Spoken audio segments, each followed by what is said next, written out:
안녕하십니까. 오늘은 2023년 11월 27일 월요일입니다.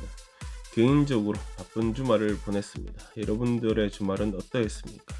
즐거운 주말 되셨습니까? 아니면 저처럼 바쁜 주말이 되었습니까? 현 안소니 알바니지 정부에 대한 지지도가 출범 이후 가장 적은 것으로 조사되었습니다. 이번에 실시된 유권자 대상 여론조사 뉴스폴에서 나온 결과인데 3주 전만 해도 35%로 조사되었던 지지도는 보이스 개헌 실패, 이자율 상승, 난민 구금에 대한 무기한 구금은 헌법 위반이라는 고등법원의 판단과 형사처벌 대상인 난민조차도 석방되어 발생했던 논란 등 영향으로 4%나 빠져버렸습니다. 지난 2022년도 연방의회 총선 당시 32.6%라는 역대급으로 적은 득표율, 그걸로 해가지고 집권 성공한 현 정부는 이후에 그래도 조금씩 지지도 천천히 회복하면서 좀 나아지나 했는데, 이번 여론조사에서는 당시 얻었던 지지도보다 더 떨어지는 지지도를 보인 것입니다. 반면 피터 더튼이 이끌고 있는 보수연합에 대한 지지도는 38%로 조사되면서 역시 총선 이후 가장 높은 지지도를 기록하였습니다. 녹색당이 12%에서 13%로 무소속 의원들의 연합체인 T를 비롯한 소수 야당들에 대한 지지가 10에서 12%로 상승하면서 노동당이 잃어버린 지지도를 챙긴 것으로 보입니다. 노동당과 보수연합 1대1 선호도 대결에서는 50대50 동률을 이뤘습니다. 안소니 알바니지에 대한 만족도는 40%, 불만족은 53%로 조사돼서 현 수상에 대한 불만이 가장 커진 것으로 조사되었지만, 그렇다고 하여도 안소니 혹은 피터 중에 누가 수상하는 것이 좋으냐 질문에서는 안소니가 45%, 피터가 35%로 조사되어서 싫긴 싫은데 피터보다는 낫다, 그런 결과를 보여주었습니다. 올해 마지막 회기를 앞두고 있는 의회에서 집권 노동당은 정부가 중국과의 대외 전략이나 미국과의 동맹 외교나 이런 큰 사안들보다는 현재 경제 상황 등에 대한 대책 같은 국민들에게 보다 직접적으로 적용될 사안에 더 집중하는 모습을 보여줄 것으로 예측됩니다. 이런 지지도 하락이 상대방이 잘해서라기보다는 지들이 너무 못해서 그렇다는 분석이 대부분이다 보니까 지금 당장 지지도에 직접적 영향을 끼칠 수 있는 사안을 크리스마스 휴가 전에 논의도 좀 하고 답도 좀 내도록 해봐야 한다는 말입니다. 딱히 대안이 없는 상황이라 어쩔 수 없이 지지해주는 사람들도 많다는 거 잊지 말아야 할 것입니다.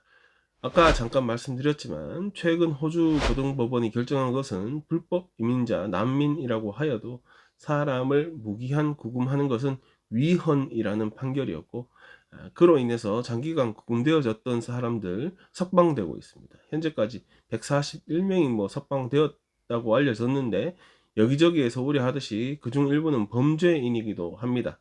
이번 고등법원의 판결은 다시 법정에서 논의가 될 것으로 보이는데, 이미 풀려나오고 있는 범죄인이나 범죄 혐의자에 대한 우려가 커지고 있고, 이런 상황을 알고서도 미리 대처해두지 못한 현 정부에 대한 비판으로 이어지고 있습니다. 연방정부는 255밀리언 달러의 예산을 긴급 투입하여서 한참 늦었지만 지금이라도 이번 고등법원의 판단에 대처하기로 하였습니다. 이 예산은 호주 국경수비대하고 호주 연방경찰 등에 투입되어서 이렇게 석방된 사람들 중에 선별하여서 이들을 감시한다거나 다른 조치를 강구한다거나 하는데 쓰일 예정이랍니다. 또한 고등법원에 대해서 전자발찌 사용이나 이 사람들에 대한 행동 반경 제한 등을 허용해 달라고 제소를 할 텐데, 일부 인권 변호사들하고 녹색당에서는 당연히 문제를 제기하고 있는 상황입니다. 들리는 소문에는 동남아에서의 중재인들이 자국에서의 중형을 피하고자 호주행을 택할 가능성이 커져가고 있습니다. 상대적으로 형벌이 상당히 강하게 적용되는 동남아 국가에서 일단 호주로 들어와서 잡히는 한이 있더라도 시간을 어느 정도 끌 수도 있고, 일정 기간 지나면 다시 풀어주기도 하니까 그때까지 뭔 조치를 할 수 있다고 생각할 것입니다. 진짜 우려가 되는 것이 최근 고등법원 판단으로 처음 석방이 이루어질 92명의 구금자들 중 3분의 1이 여성과 아이들을 대상으로 한 중범죄인이었습니다. 인권도 중요하긴 한데 그리고 뭐 뜻하지 않게 피해를 보는 불법 이민자나 난민들이 있으니까 분명 그들을 위한 구제책이 있어야 하는 것도 맞는데, 그래도 외국인인데 범죄자인 사람이 여기저기 돌아다닐 수도 있다. 어차피 인생 막장일 텐데 그런 인간들이 내가 돌아다니는 데를, 또 뭐 내 가족이 돌아다니는 데를 막 돌아다닌다. 여간 찝찝한 사실이 아닐 수 없습니다. 내일부터 뉴사우스웨일즈 주에서는 자발적 안락사 Voluntary Assisted Dying VAD가 허용됩니다. 뉴사우스웨일즈 주를 제외한 호주의 모든 주에서 이미 허용되는 자발적 안락사가 뉴사우스웨일즈 주에서도 허용되므로 테리토리들을 제외한 호주 전체에서 이 VAD가 합법적으로 허용되는 것입니다. 당연한 이야기지만 누가 뭐 죽고 싶다고 해서 다 허용해 주는 것은 아니고, 안락사를 선택하기 위해서는 상당한 자격 조건이 필요합니다. 치명적인 질병으로 인해 이미 6개월 혹은 질병에 따라서 12개월의 삶이 남았다, 시한부다라고 전문 의료진에 의해 판단이 되었을 경우에만 이 VAD 신청이 가능합니다. 당연히 18세 이상이어야 하고, 또 이거 하겠다고 해외에서 밀려 들어오는 것을 방지하고자 호주 시민권자, 영주권자, 그리고 신청 전 3년간 호주에 거주한 경우만 신청할 수 있습니다. 지금 말씀드리는 건 뉴사우스웨일즈 주법이니까 뉴사우스웨일즈 주에 마지막 12개월을 거주해야 하는데, 뭐 이건 또 피치 못할 사정이 있다든가 하면 예외 조항을 적용해 줄 수도 있답니다. 또 뭐 당연한 이야기지만 치매 등 자기 자신에 대한 정상적 판단이 불가능한 경우는 신청할 수가 없습니다.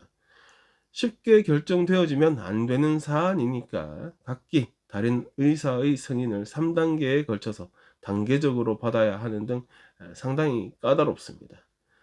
주마다 있는 법이라고 제가 아까 말씀드렸는데 조금씩 다릅니다. 예를 들어서 뭐 뉴사우스웨일즈주나 서호주, 타스마니아, 퀸슬랜드 이런 데는 의료진이 자발적 안락사에 대한 언급을 환자한테 해주는 게 허용되지만, 빅토리아주나 남호주의 경우는 의료진이 여기에 대해서는 환자에게 먼저 언급하는 것은 허용되지 않습니다. 그 외에도 투약은 누가 할 수 있는가, 보호자에 대해 허용된 것과 허용되지 않는 것 등 여러 가지 차이점이 있긴 합니다. 당사자가 아닌 입장에서 쉽게 말할 수는 없겠지만, 그래도 머릿속에서 떠나지 않는 질문은 과연 인간이 선택할 수 있는 영역일까? 내 것이고 남 것이고 간에 하나님이 준 생명이라는 것을 인간인 내가 마음대로 결정할 수 있는 것일까? 뭐 그런 생각이 듭니다. 네, 분위기를 180도 바꿔서 지금 이 방송을 보는 사람들 대부분 성인일 테니까 조금 거시기한 뉴스를 말씀드려 보겠습니다. 다들 알겠지만 뭐 모르셨으면 오늘부터 알면 되고, 호주에서는 매춘이 법으로 허용되고 있습니다. 그래서 우리에게는 생소할 수 있지만 브로셀이라는 업소가 있습니다. 한국말로 번역을 굳이 하자면 매음굴이라고 나오던데 이 단어가 익숙하지는 않습니다. 그래서 저는 그냥 브로셀이라고 표현하겠습니다. 매음굴, 뭔가 좀 이상합니다. 하여튼 남편이 브로셀에 가서 돈을 너무 많이 써버려서 아내가 그 브로셀을 상대로 시위를 할 것이라고 합니다. 남편에게 뭐라 그래야지 합법적으로 영업하는 브로셀에 대한 시위라니 싶었는데, 스토리는 남편이 골드코스트에 있는 한 브로셀에 가서 여러 가지를 하였고 결국 6,000불이나 써버렸다는데, 그것이 바가지를 쓴 것이라 그에 대해서 시위를 하겠다는 것입니다. 아내가 남편한테 따져 물었더니 남편은 당시 술에 취해 있었고 약에도 취한 상태라서 전혀 기억을 하지 못한다고 하였답니다. 그러니 브로셀이 맨정신이 아닌 남편을 어찌하여서 거금의 돈을 뜯어내었고 이에 대해서 시위를 하려는 것인데, 브로셀의 입장은 다릅니다. 이 양반 처음 들어와서 돈 얼마 내고 1시간쯤 있다가 돈 더 내고 더 머물렀고, 무려 7시간이나 이어진 여러 가지 행위로 인하여 이 고객을 상대한 직원들이 힘들어 나가 떨어지기도 했다는 것입니다. 또한 가격에 대한 흥정도 하고 아무리 봐도 멀쩡했었다고 합니다. 시위에 대해서는, 평화롭게 하는 시위에 대해서 자기들이 뭐라 할 사안은 아닌데, 다만 브로셀 들어오려는 손님이 입구에서부터 입장을 포기하지 않을까 걱정이라고 하였습니다. 관련 기사에 대한 트위터 그 댓글이 많이 달려 있는데, 아내 되는 사람에 대한 질타도 있었고, 남편이라는 사람에 대한 질타도 있었고, 뭐 브로셀에 대한 질타도 있었고, 뭐 그런데 가끔 그 6,000불짜리 서비스 내역이 뭔지 공개되어져야 한다, 뭐 이런 댓글도 보였고, 남편이 지 말로 취해 있었다는 약이 어떤 약인지 상당히 궁금하다, 뭐 이런 댓글도 보였습니다. CCTV나 뭐나 확인이 가능할 테니까 7시간을 거기서 뭘 했다는 것이 뻥은 아닐 텐데 7시간에 6,000불이라 뭐 다양한 의미에서 대단하다. 네, 오늘 준비한 소식은 여기까지입니다. 이번 수요일, 지난주 수요일에 했던 정반장의 꼬리에 꼬리를 무는 호주 부동산 이야기 첫주택 구매자 편 2편이 이어집니다. 여러분들의 많은 관심 부탁드립니다. 저는 별일 없으면 내일 또 뵙겠습니다.